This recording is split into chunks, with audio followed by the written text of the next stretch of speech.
तुम्ही कधी पंढरपूरला गेला आहात का? तिथं काहीतरी वेगळंच असतं. धुळीत मिसळलेली भक्ती, ओठावर अभंग आणि डोळ्यात फक्त एकच इच्छा, विठोबाचं दर्शन. पंढरपूर भीमा नदीच्या काठावर वसलेले एक पवित्र गाव. दरवर्षी लाखो वारकरी पायी चालत येतात, शेकडो किलोमीटरहून दूर, थकवा न जाणवता, कारण अंतःकरणात असतो विठ्ठल. आणि विठ्ठल कोण आहे? तो केवळ दगडातला देव नाही, तो आपल्या भक्तीचा श्वास आहे, आपल्या जगण्याचे कारण आहे. तोच विठोबा जो पुंडलिकीच्या भक्तीने इतका भारावला की विठेवर उभा राहिला, आणि आजही त्या विठेवर उभाच आहे, आपल्या सगळ्यांच्या प्रतीक्षेत. जेव्हा तुम्ही पांडुरंग म्हणता तेव्हा तो फक्त मंदिरात नाही, तो तुमच्या हृदयात जागा होतो. हेच पंढरपूर, हीच भक्ती, आणि हा आपला सदा जागता विठ्ठल. नमस्कार मंडळी, आता सकाळचे 7 वाजलेत आणि आम्ही आमच्या गावातून पंढरपूरला निघत आहोत. सगळे तयार झालेत, सामान ठेवले आणि आता बसमध्ये गाण्यांचा कार्यक्रम सुरू आहेत. कोणीतरी मागच्या सीटवर ज्ञानदेव माऊली लावले, तर पुढे कुणी पंढरपूर नगरी आमची मायबाप नगरी म्हणत टाळ्या वाजवतोय. हा प्रवास फक्त पंढरपूरकडे नाही, तो श्रद्धेकडे, भक्तीकडे आणि आनंदाकडे आहे. आणि खरं सांगू का, हा माहोलच पंढरीसारखा वाटतोय. तर आता आपण अशा प्रकारे जेवतोय. गावठी स्टाईल.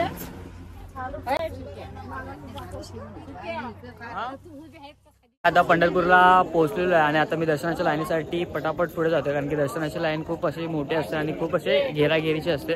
तर त्यासाठी आता स्टार्टिंग पासून बघतोय कुठपर्यंत लाईन आहे, आणि मला तर वाटतंय खूप लाईनच आहे, गेल्या वर्षीपेक्षा कमी असेल असं मला वाटतंय. तर बघूया. पंढरपूर विठ्ठलाची नगरी. इथे प्रत्येक भक्ताचं एकच स्वप्न असतं, एकदा, फक्त एकदा विठोबाचं दर्शन व्हावं. या रांगेत कुणी तरुण आहेत, कुणी वृद्ध, कुणी लहान बाळांना घेऊन आलेले आई वडील, कुणी तासन तास थांबलेत, तर कुणी रात्रभर रांगेत उभे आहेत. सगळ्यांच्या चेहऱ्यावर एकच भाव, विठोबाला भेटण्याचा आनंद. इथे तुम्हाला वय दिसत नाही, श्रद्धा दिसते. एका कोपऱ्यात आजोबा आहेत, पायात शक्ती नाही पण हात जोडलेले आहेत, डोळ्यात पाणी आहे. विठ्ठला एकदा दर्शन दे रे, असं म्हणत ते थांबलेत. या रांगेत थकवा नाही, कारण ही वाट विठ्ठलाकडे जाते. प्रत्येक पाऊल म्हणजे प्रार्थना, प्रत्येक श्वास म्हणजे भक्ती. तर आता आपलं विठ्ठल रखुमाईचं दर्शन झालेलं आहे. 12:30 वाजता आपलं दर्शन झालेलं आहे. आम्ही 8:30 वाजता गेलेलो, म्हणजे 4 तास तर आम्हाला दर्शनाला लागले. कमीच आहेत, कारण की गेल्या टायमेला आम्ही 7 किंवा 8 तास उभे राहिले होतो दर्शनासाठी. आणि मी ते पाठी बघू शकता, हे विठ्ठल रखुमाईचं मंदिर आहे. आणि आता उद्यापासून आपण स्टार्टच करणार आहे वेगवेगळे स्पॉट्स फिरायला पंढरपुरामधले. आणि आता आपलं दर्शन पण झालेलं आहे, तर चला आपण उद्या भेटूया. तर आता सकाळचे 5:30 वाजलेत आणि आम्ही चंद्रभागेमध्ये स्नान करायला आलेलो आहे. थंडी खूप आणि थंडीमुळे मला खोकला येते. सकाळचे 6 वाजलेत. चंद्रभागेच्या काठावर सूर्य हळूहळू उगवतो. आकाश केशरी रंगात न्हाळलं, पाण्यावर सोनेरी लहरी चमकतात आणि मी शांतपणे नदीकडे चाललोय. ही तीच चंद्रभागा नदी, जिला भीमा नदी असेही म्हणतात. पौराणिक कथा सांगते की ही नदी स्वतः गंगामातेची बहीण आहे. विठ्ठलाच्या पायाशी येऊन वळण घेताना तिचा प्रवाह चंद्रासारखा वळतो, म्हणून तिचं नाव पडलं चंद्रभागा. शतकानुशतके लाखो वारकरी या पाण्यातून स्नान करतात, श्रद्धेने, भक्तीने आणि एकाच भावनेने. असं म्हणतात, चंद्रभागेच्या स्नानाने मनाचे सर्व पाप धुतले जातात आणि आत्मा शांत होतो. आज मी चंद्रभागेत स्नान केलं, पण खरी शुद्धी झाली मनात, कारण विठ्ठल बाहेर नाही, तो आपल्या प्रत्येक अश्रूत, श्वासात आणि श्रद्धेचे प्रत्येक तरंगात आहे.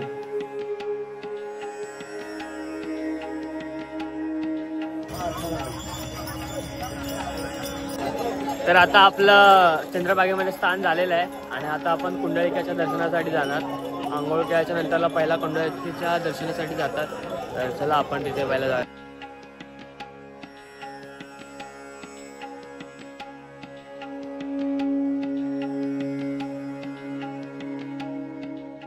तर आता मी चंद्रभागेच्या इथून दिंडी वनाच्या इथे जातो. तिथे रुक्मिणी विठ्ठलाशी रुसून आली होती.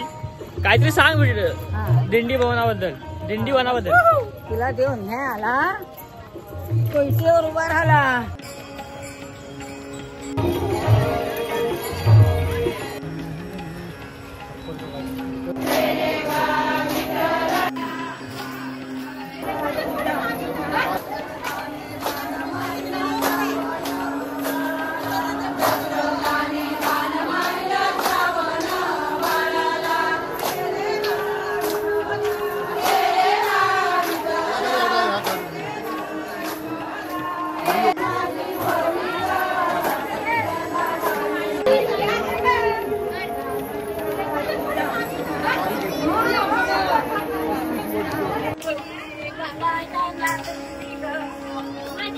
तर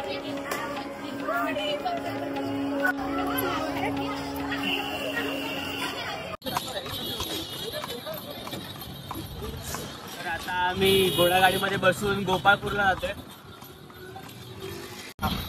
आणि तुम्ही लोक बघू शकता ही गर्दी पळते ती दर्शनाच्या लाईनसाठी पळते आणि आता दर्शनाची लाईन आहे बघा.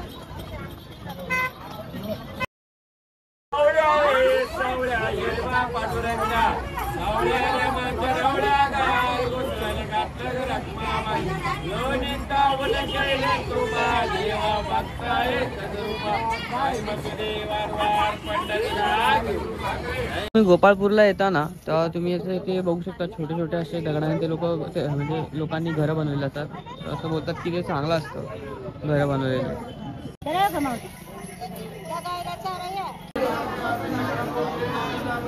तरी नारायणमुळीचं श्री संत जनाबाईचं प्राचीन म्हणजे जे पण संसार होता ना म्हणजे जात भांडी कुंडी म्हणजे भांडी वगैरे अजून हे वगैरे आहेत ना संसारामध्ये असतं ते आहे चूल वगैरे.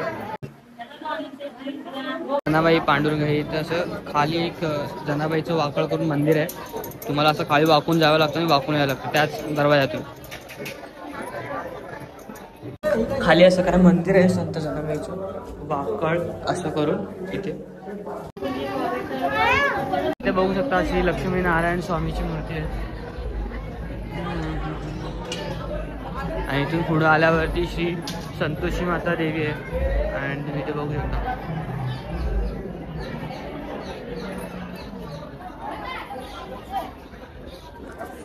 आणि ती श्री सत्यनारायण महापूजा. तिथे बघू शकता नवसाळा पावणारा पाळणा. आपलं आता गोपाळपूर फिरून झालं आणि आता आपण विष्णुपद मंदिराच्या इथे जातोय. तिथे विष्णूने एका राक्षसाचा वध केला होता आणि पूर्ण वातावरण आता पंढरपुरात पावसासारखं झालेलं आहे. तुम्हाला मी दाखवतो बघा. पूर्ण असं एकदम क्लाउडी वेदर झालं.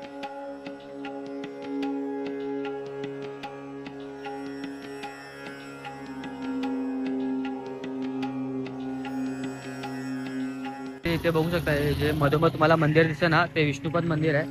इथे विष्णूने एका राक्षसाचा वध केलेला आणि इथे आपल्या विष्णूचे पायाचे ठसे आहेत एकदम मध्ये आहे चंद्रभागेच्या आणि याच्या आतमध्ये पाणी भरलंय कारण की जास्त पाणी असल्यामुळे. आणि तुम्ही इथे समोर बघितलात ना ते इथे हे जी लाईन आहे ना ती आपली चंद्रभागेची आहे. इथे ह्याचं पुंडलिकाचं मंदिर आहे ते वगैरे. आणि आता वेदर पूर्ण पावसाचं झालेलं आहे तर आपण आता आतमध्ये जाऊया पटापट. तर हे तुम्ही बघू शकता पाण्यात आता गेलेलं आहे पाण्याच्या खाली पूर्ण आणि आपण पाण्यातून आता इथे जातो असं झालेलं आहे. आणि इथे विष्णूच्या पायाचे ठसे आहेत ते पण आता पूर्ण पाण्याच्या खाली गेलेले आहेत. हे बघा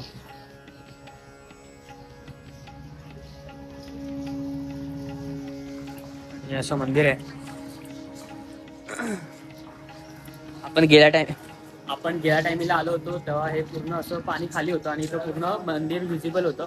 आणि इथे तुम्हाला समोर जसं बोललो की चंद्रभागा आहे कुंडलिकेचं मंदिर आहे इथे या पूर्ण लाईनवरती आपण जिथे रोज आंघोळ करायला जातो तिथे. आणि हे असं काय खूप सुंदर वाटतंय पाणी जास्त असल्यामुळे पण. तर चला आपण पाया पडूया.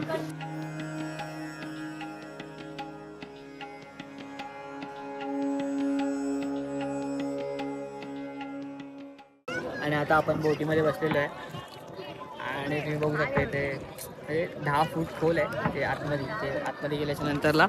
आणि इथे आपल्याला जायचं आहे राधाकृष्णाचं मंदिर आहे इथे. चला तर जाऊया. ही चंद्रभागा नदी पंढरपूरची आत्मा शतकानुशतके भक्तांच्या भावनांनी पवित्र झालेली. आज त्या पाण्यावरून आम्ही बोटीतून निघालो आहोत दुसऱ्या घाटावर जिथे आहे इस्कॉन मंदिर. बोट हळूहळू पुढे सरकते. पाण्याच्या लहरीने जणू कथा सांगितली. किती भक्त इथे स्नान करायला आले, किती प्रार्थना इथे उमटल्या. दूरवर इस्कॉन मंदिर दिसते. पांढऱ्या घुमट्या, शांत परिसर आणि हरिनामाचा स्वर. या नदीच्या एका बाजूला वारकरीची भक्ती आणि दुसऱ्या बाजूला हरिभक्तांचे साधन. दोन्हींचा हेतू एकच, विठोबाच्या प्रेमात हरवणं. तर आता आपण इस्कॉन पशुपती घाट इथं आलेलो आहे आणि ते बरोबर चंद्रभागेच्या बरोबर अपोजिट साईडला आहे. तर इथं आपण पहिल्यांदा आलेलो आहे. तर बघूया काय आहे ते. आणि एवढे आपल्यासोबत मंडळी आहेत. Ton ton ton. इस्कॉन मध्ये इथे आम्हाला पहिल्यांदा गौशाळा म्हणजे गौशाळा पाहायला मिळते. बघा आतमध्ये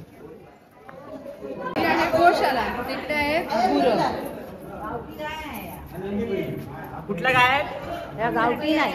कुठलं आहे?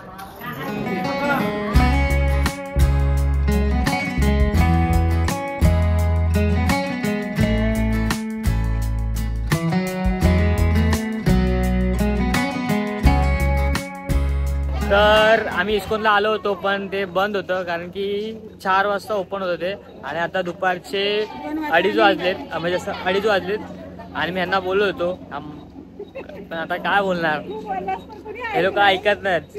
शेवटी आता वय झाले ना यांचं हे मस्ती करत्या पण हे लोक ऐकले नाही म्हणून आम्ही आता आलो पण आम्हाला दर्शन नाही भेटलं. आज कार्तिक एकादशी. पंढरपूरचं वातावरण काहीतरी वेगळंच आहे. सकाळच्या धुक्यात सूर्य डोकावतोय आणि चंद्रभागेच्या पाण्यात हजारो दिव्यांचा प्रतिबिंब चमकतायत. असं म्हणतात या दिवशी चंद्रभागेत स्नान म्हणजे देवाचं साक्षात दर्शन. कार्तिक महिन्यातील एकादशी ही मोक्षपद एकादशी म्हणतात.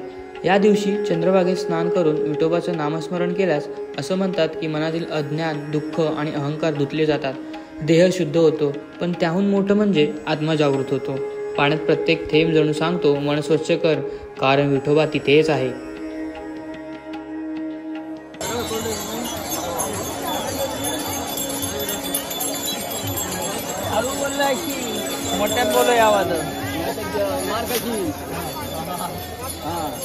एकादशी असल्यामुळे आज डबल गर्दी आणि आज 3:30 वाजता आम्ही चंद्रभागेमध्ये आंघोळ करायला आलो तरी पण तेवढीच गर्दी आहे. तर तुम्ही सकाळी विचार करू शकता किती असेल. त्यामुळे आम्ही आत्ता खूप लवकरच आलो आंघोळ करण्यासाठी. आता आम्ही जे पण आमच्या गावातचे गुरु आहेत तिथे आम्ही त्यांना नमस्कार करायला आलो होतो आणि जे पण मालकरी आहेत ते इथे आता दुसरी माल घेणार. ही आहे माझी आई. इथे तुम्हाला वय, जात, दर्जा असं काहीच दिसत नाही. सगळे सन्मान, सगळे भक्त, सगळे विठोबाचेच. कोणी डोळ्यात पाणी येऊन उभा आहे, कोणी अभंग म्हणतोय तर कोणी शांतपणे पाण्यात बुडवतोय आपली प्रार्थना. या स्नानाचे सौंदर्य केवळ बाहेरचेच नाही, हे एक अंतर्मनाचे शुद्धीकरण आहे. आम्ही लोक एका रिक्षामध्ये किती जण बसले बघा. 1 2 3 4 5. आता बाकीचे तुम्ही मोजा. तर आता आपण तुळशी वृंदावनच्या इथं आलेलो आहे. गेल्या वर्षी पण आपण आलेलो होतो. इथे 22 फूट आपल्या ह्या विठ्ठलाची मूर्ती आहे आणि अजून साधू संतांच्या मूर्ती आणि त्यांची माहिती आणि वेगवेगळ्या टाईपचे तुळस असतात ना ते पण इकडे आहेत बघायला भेटतात आपल्याला. तर तुम्ही जर पंढरपूरला आलात ना तर या स्पॉटला नक्की या कारण की हे काहीतरी युनिक असं बनवलेलं आहे टुरिझमला अट्रॅक्ट करण्यासाठी. तर या आणि हे स्टेशनच्या बाजूलाच आहे बरोबर रेल्वे स्टेशन. ते बघू शकता जे पण संत आहेत त्यांची जीवनकथा म्हणजे जीवनकथा पूर्ण या भिंतीवरती चित्रांच्या आधारे दाखवलेली आहे. आणि आता इकडे लाईट चालू नाही केले कारण की पाऊस पडतोय रिमझिम रिमझिम रिमझिम त्यासाठी. नाही तर इथे खूप सुंदर असं दिसतं पण आता काय आपलं नशीबच खराब आहे तर आपल्याला असं बघायला भेटते. हे बघा संत जनाबाई त्यांचं असं दिलेलं आहे चित्रे. हे संत गोरा कुंभार त्याची स्टोरी म्हणजे जे फेमस कथा आहेत ना ते इथे दाखवलेले आहेत. संत सावतामाळी,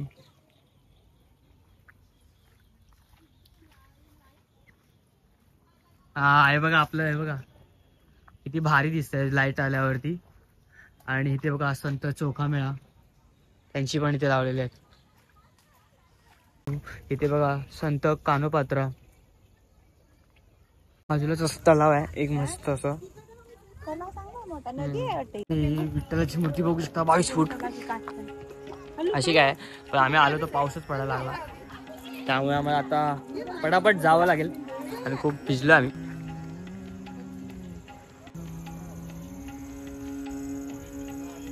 बघू शकता संत चोखोबा. तर जेवढे पण संत आहेत त्यांच्या इथे भिंतीवरती जे हे आहेत ना चित्र आहेत त्यांच्या सर्वांच्या इथे मूर्त्या आहेत. आणि इथे मी तुम्हाला अजून एक दाखवतो. हे बघा संत कानोपात्रा, संत सावतामाळी, संत तुकाराम महाराज. इथे बघू शकता संत ज्ञानेश्वर महाराज आणि ते सर्व माहिती दिलेली आहे. संत नामदेव, हे बघा आणि इथे संत एकनाथ, आणि तुम्ही ही माहिती पण वाचू शकता. आणि तुम्हाला बोललो ना मी की वेगवेगळ्या टाईपचे तुळस आहे. इथे बघू शकता हे राम तुळस, आणि इथे वेगळी तुळस, अजून कृष्ण तुळस, असे वेगवेगळ्या टाईपचे तुळस इथे आपल्याला पाहायला मिळतात. आणि त्या साईडला पण, या साईडला पण असे सर्व भिंतीवरती आहेत, त्या साईडला पण भिंतीवरती, आणि मध्ये विठ्ठल आहे त्याची मूर्ती आहे. आणि आपल्याला हे सर्व पाहायला भेटलं. नंतर पावसामुळे तर काय मला नीट दाखवायला नाही आलं, पण तुम्ही समजून घ्या.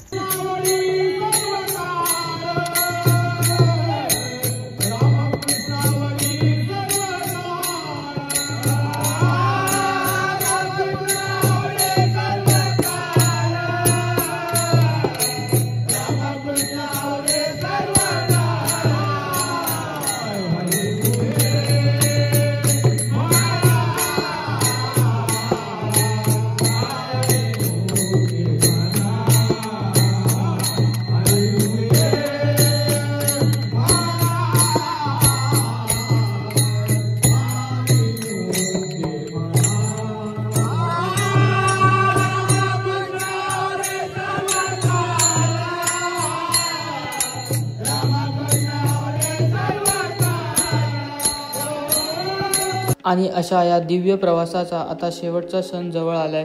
चंद्रभागेच्या पानाने अंगावरून जाऊन गेलेले तो स्पर्श अजूनही मनात आहे. पंढरपूरचं हे वातावरण, अभंग, आरत्या, वारकऱ्याची श्रद्धा, सगळं जणू आत्म्यात विरळलंय. विठोबा जणू सांगतोय, माझं दर्शन फक्त मंदिरात नाही तर प्रत्येकाच्या मनात आहे. तू जिथं भक्तीनं जगशील तिथंच मी आहे. चंद्रभागेच्या किनाऱ्यावरून उभं राहून वाटतं, हा प्रवास संपला नाही तर सुरू झाला आहे. आपल्या शांतीकडे, भक्तीकडे आणि विठोबाच्या प्रेमाकडे.